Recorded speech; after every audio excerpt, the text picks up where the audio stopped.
Welcome to today's deep dive. Today we're going to be exploring, Sounds fun. Emily St. John Mandel's Station 11 trilogy. Okay. And that is Station 11, The Glass Hotel, and Sea of Tranquility. And we're working from a fantastic review over at Fauves Reads. Full 5 stars. Wow. I have to say, I'm already captivated Oh, yeah. by how interconnected these books sound. Yeah, it's not just the plots, though, Right. which are fascinating. The reviewer seems to be particularly excited by Mandel's exploration of human connection, memory, and the power of art, especially when the world is kind of in a state of upheaval. And upheaval is putting it lightly. Yeah. We're dealing with pandemics, Oh, wow. collapsing financial systems, even a bit of time travel. Oh, my goodness. But before we get swept away by all those exciting plot points, can you give us a sense of the major themes that run through all 3 books? Yeah, definitely survival memory and the impact of art are kind of the big ones. Okay. And these aren't just abstract ideas either. They're woven into the lives of the characters, connecting them across time and very different circumstances. It's as if Mandel is posing the question. Even when the world is kind of falling apart, are these the things that define our humanity that help us find meaning? The reviewer makes a really interesting observation about how those themes manifest differently in each book. So Station 11 tackles societal collapse head-on with a pandemic, Right. while The Glass Hotel explores a more insidious collapse, a moral decay, Okay. and then Sea of Tranquility dives into the fragility of time and history itself. That's a great point. It's not just a repetition of the same ideas, but an exploration of how they play out in different contexts, different scales of disaster, if you will. Right. But for now, let's focus on Station 11. Okay. You mentioned pandemics. Yeah. And I'm curious about this Arthur Leander character. Yeah. Why is his death right as the pandemic hits such a pivotal event? It feels very symbolic, right? Yeah. Like the curtain falling on an entire era. Exactly. It's not just about the loss of one life, but the loss of a way of life. And out of this devastation emerges the Traveling Symphony, this group of Shakespearean actors and musicians, Oh, wow. determined to keep art alive in this post-apocalyptic world. Which begs the question, why Shakespeare? Yeah. Why cling to this specific art form in a world seemingly stripped bare? What do you think it offers them and the people who watch them perform? There's a sense of continuity there, a connection to the past. Shakespeare's works have endured for centuries, and in this new world, they become a touchstone, a reminder of a shared cultural heritage. But there's also something about the themes of Shakespearean plays themselves. You know, love, loss, betrayal, ambition. Right. They resonate with the human experience no matter the setting. That's so insightful. Yeah. And speaking of connections to the past, the Station 11 graphic novel feels absolutely crucial here. Yeah. It's created by Miranda Arthur's ex-wife before the pandemic. Wow. Almost as if she had a premonition of what was to come. It's fascinating how Mandel plays with that idea, the artist, as a kind of prophet. Yeah. But for Kirsten, the young actress who survives the pandemic, the graphic novel becomes more than just a story. It's a physical link to the world to her own childhood. So it's not just the content of the comic, Right. but its very existence that offers comfort, Yeah, a tangible object from a lost world. precisely. It becomes a talisman, a reminder of who she was, who she could be again. It even inspires her to join the Traveling Symphony, suggesting that art can not only offer solace, but also motivate action, a path forward. This makes me think about Clark, Okay. Arthur's friend, and his creation of the Museum of Civilization. Right. It's another attempt to preserve the past. But instead of art, he focuses on everyday objects, things that were once mundane but now hold so much weight. That's a really interesting contrast. Yeah. It speaks to the different ways we process loss and find meaning. For Clark, it's about remembering the tangible, the physical reality of what was lost. For Kirsten, it's the emotional resonance of art, its ability to transport us and connect us across time. And there's that poignant scene mentioned in the review where Kirsten finds solace in the Station 11 comic after learning about the death of Arthur's son. It highlights how even in the bleakest moments, art can offer a flicker of light. It's like art becomes a language of hope, spoken across a chasm of loss. But this sense of fragility of a world on the brink, it's not just confined to Station 11. The Glass Hotel, with its pre-collapse setting, seems to be exploring this idea too, just in a very different way. You're absolutely right. Yeah. In the Glass Hotel, we're not dealing with a literal pandemic, but rather a moral pandemic. Okay. And the reviewer points out this chilling opening scene with Vincent. A woman entangled with Jonathan Al-Qaeda and his massive Ponzi scheme. Oh, wow. She witnesses this violent crime at an isolated glass hotel, and it feels like a premonition of the larger collapse to come. It's almost as if the seeds of collapse are already present. Even before the financial world implodes. And the image of the glass hotel itself feels incredibly symbolic. It definitely is.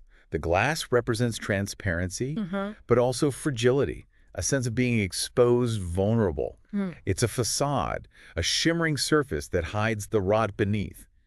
And this sense of illusion of things not being what they seem runs deep in this book. It makes me think of the characters themselves, Oh. particularly Vincent. They're all trying to outrun their pasts, build these lives on shaky foundations, trapped in this beautiful but fragile world. And to make things even more intriguing, Miranda and her Station 11 comic make a reappearance. Really? In this pre-pandemic timeline. Right. It's such a clever move by Mandel. Yeah. Here we have Miranda creating this fictional world dealing with societal collapse while living in a world on the brink of its own moral downfall.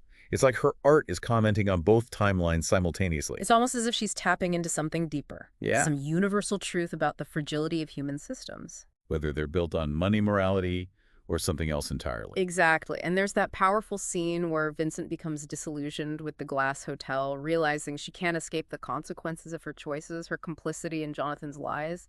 It's a moment of reckoning, a realization that the past can't be outrun. So we have these two very different stories. Station 11 and the Glass Hotel, both exploring the idea of collapse of fragility, but in such distinct ways. Right. It makes me wonder how Sea of Tranquility, with its leap into the future and this glitch in time, fits into the overall puzzle. That's where things get really interesting. Sea of Tranquility catapults us centuries into the future, introducing us to Gaspard Jacques Robert, a time travel investigator tasked with understanding this glitch, a disruption in the very fabric of time. Time travel always makes my head spin a little. But this glitch, it sounds like more than just a sci-fi plot device. Yeah. Is Mandel using it as a metaphor for something bigger? Absolutely. It's a metaphor for the fragility of time itself. The idea that our understanding of history, of cause and effect, might be much less stable than we think. So it's not just about traveling through time, right, but about questioning the very nature of time itself. Exactly. And as Gaspard investigates, he uncovers connections to characters from the previous novels, suggesting that our actions have consequences that ripple through time, connecting us in ways we can't even comprehend. It's mind-blowing to think that something happening in Station 11 could somehow be linked to this glitch in the future. Yeah. But before we get lost in the space-time continuum, I want to ask about Morella, her novel, The Space Between Us. All right. It sounds like it plays a significant role in Sea of Tranquility. It does.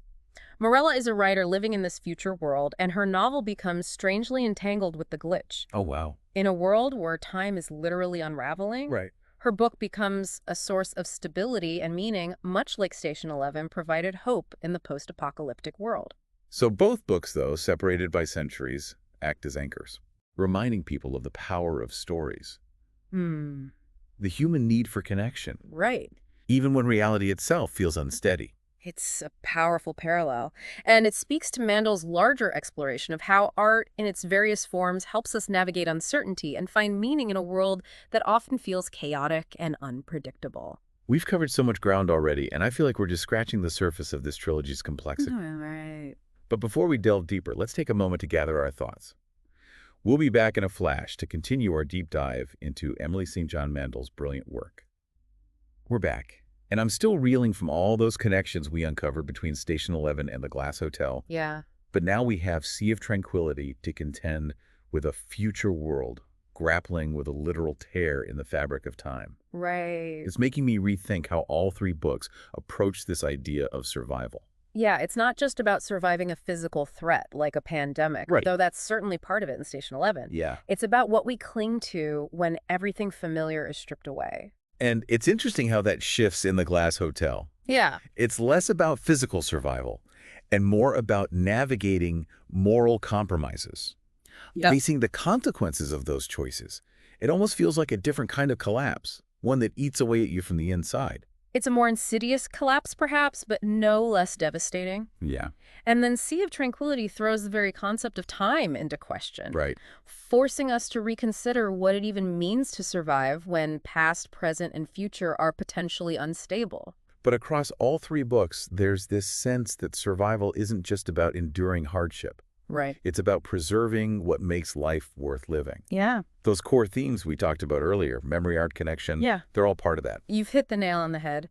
It's about holding on to those essential pieces of ourselves, even when everything else is in flux. Right. And that's where memory comes in. Okay. The characters in these books are constantly grappling with the past, both personal and collective. They wrestle with guilt, regret, the weight of what's been lost. But they also find solace in remembering. Yeah. Think about Kirsten and the Station 11 comic, or Clark and his Museum of Civilization. Right. Are they clinging to the past, or are they finding a way to carry it forward into the future? That's the crucial question, isn't it? Yeah. Is it about nostalgia, or is there something more powerful at play?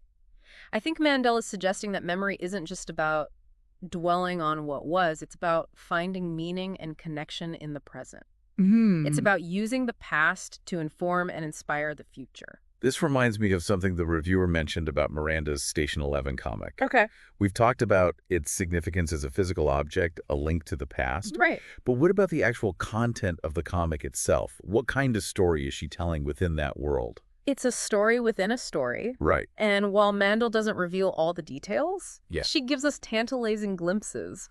We know it's set on a space station, hence the title, and that it features a group of survivors trying to rebuild their lives after a cataclysmic event. So it's like a microcosm of the larger story playing out in Station 11, Yeah, with the added layer of being set in space, this realm of the unknown. exactly. It's a story of survival, of resilience, of finding hope in the face of overwhelming odds. Right.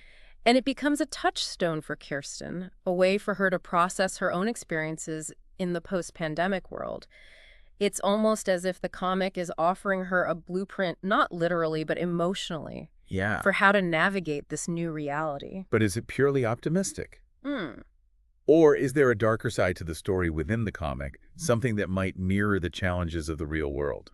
That's a question worth considering. Yeah. Mandel doesn't shy away from the complexities of human nature, even in her depictions of art. Right. It's possible that the comic, while offering hope, also acknowledges the struggles, the potential for conflict and loss, even within a small community of survivors. It wouldn't be a very realistic portrayal of humanity otherwise. And speaking of realism, this idea that Miranda's comic created before the pandemic might foreshadow real-world events. Yeah. It's chilling, but also incredibly thought-provoking. It makes you wonder about the power of art to tap into something deeper, something almost prophetic. Mandel certainly plays with that idea. Yeah. She blurs the lines between fiction and reality, suggesting that art can sometimes anticipate or even influence the course of events. But is it truly prophecy, or is it just a reflection of the anxieties and fears that are already present in society? It's a fascinating question. And this brings us back to Sea of Tranquility. Okay. Which takes that blurring of lines even further with the introduction of parallel universes. Yes. Remember how Gaspard Jacques is investigating this glitch in time? Right. Well, it turns out that this glitch is a symptom of something much larger, a rupture in the fabric of reality itself. It suggests that our reality might be just one of many, all interconnected in ways we can't fully comprehend. Okay, that officially makes my head spin. Yeah. Parallel universes. It's like something straight out of science fiction. But Mandel doesn't treat it as a mere plot device. Exactly. She uses it to explore the idea that our choices have consequences that ripple outward, affecting not just our own lives, but potentially countless other realities.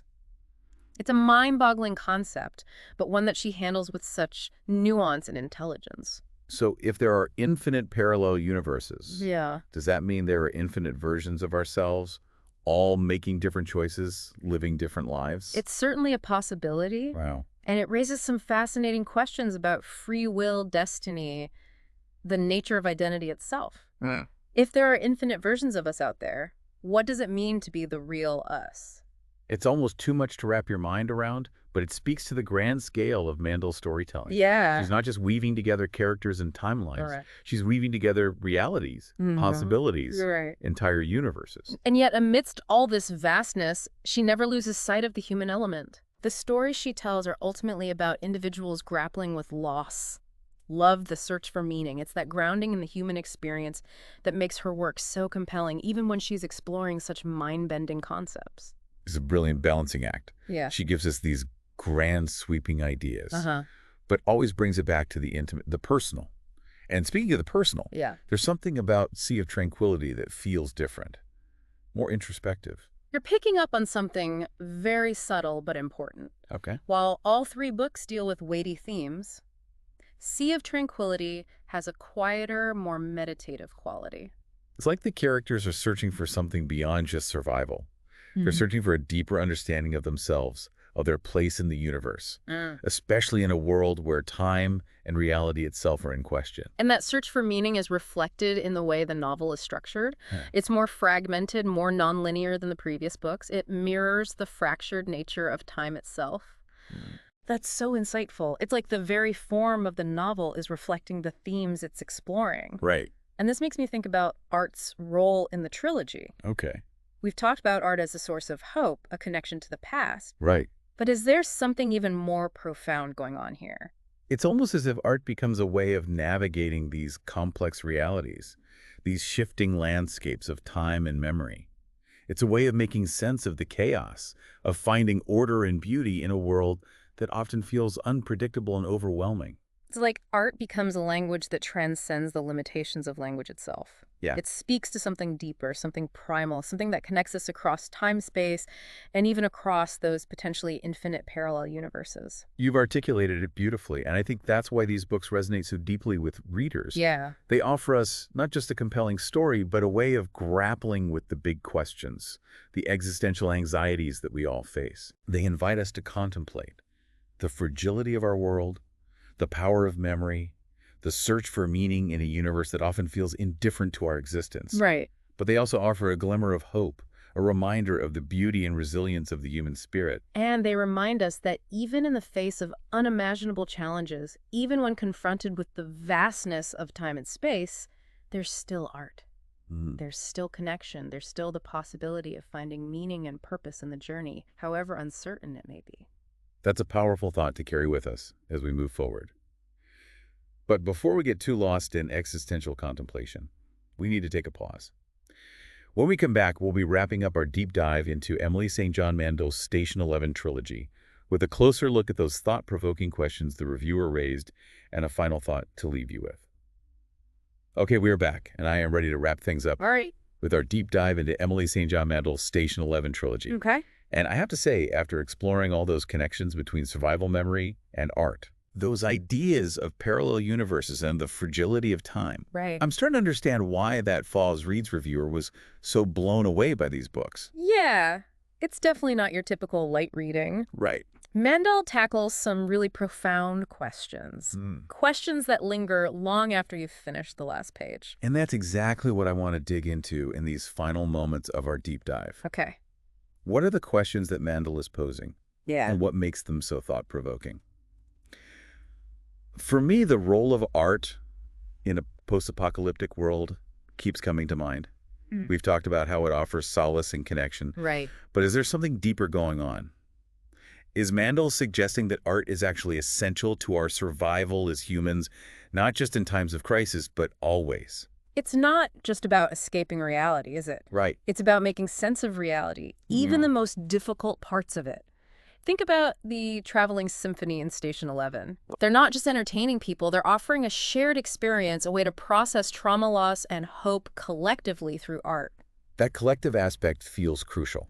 Yeah. It's like art becomes a bridge between individuals, especially when so much else has been fractured. Exactly. And it's not just about passively consuming art either. Right. Think about Miranda creating the Station 11 comic before the pandemic. Yeah. That act of creation itself, of shaping a narrative out of chaos, could be seen as a form of survival, a way of asserting agency in a world that feels increasingly out of control. It's like she's finding a way to impose order, meaning even beauty, onto a situation that could easily lead to despair. But this also raises the question for me, is all art inherently hopeful in a crisis? Could some art be detrimental, feeding into fear or division, rather than offering solace?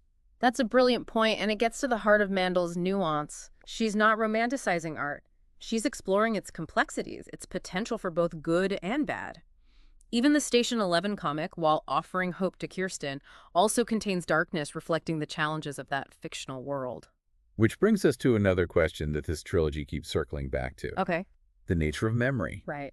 Mandel seems to be exploring memory as more than just personal recollection. Mm-hmm. It's a force that shapes our identities, our understanding of the world, even as we see in Sea of Tranquility, the fabric of reality itself. And it's a fragile force, isn't it? Yeah. Vulnerable to manipulation, distortion, the simple passage of time. Think about how the characters in the Glass Hotel are haunted by their pasts, how their memories both define and confine them. But in Station 11, there's this sense that remembering is an act of defiance. Yeah. A way of holding on to what was lost. Right. Clark's Museum of Civilization isn't just about preserving objects. It's about preserving the memories they evoke. Right. The stories they tell. And it's not just about clinging to the past either. It's about using it to navigate the present, to imagine a future. Remember that scene where Kirsten finds comfort in the Station 11 comic after learning about Arthur's son?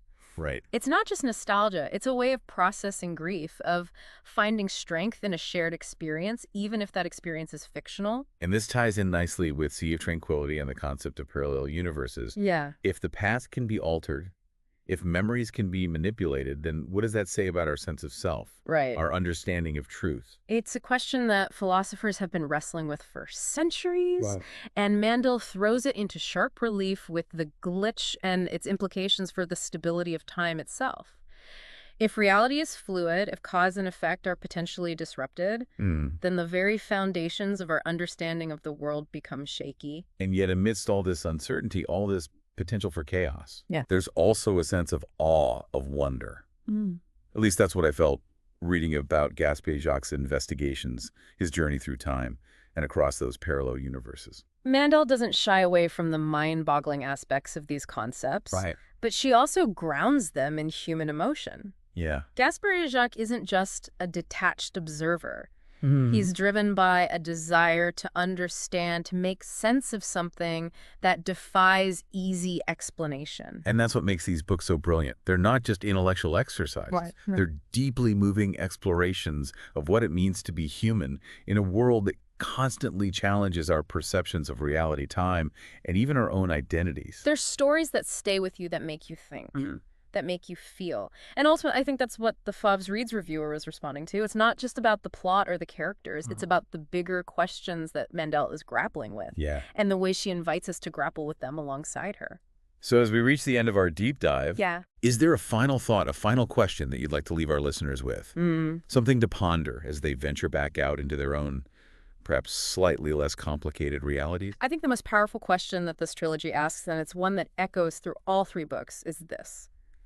What would you hold on to if the world as you know it were to disappear? What piece of art, what object, what memory would you carry with you, and why?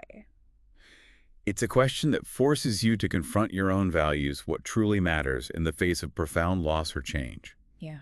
And the answer, I suspect, will reveal something essential about who you are. Exactly. So as you go about your day, consider that question. What would you take with you into the unknown? Right. And what does that tell you about yourself, about your place in the world, about the things that give your life meaning? It's a perfect note to end on.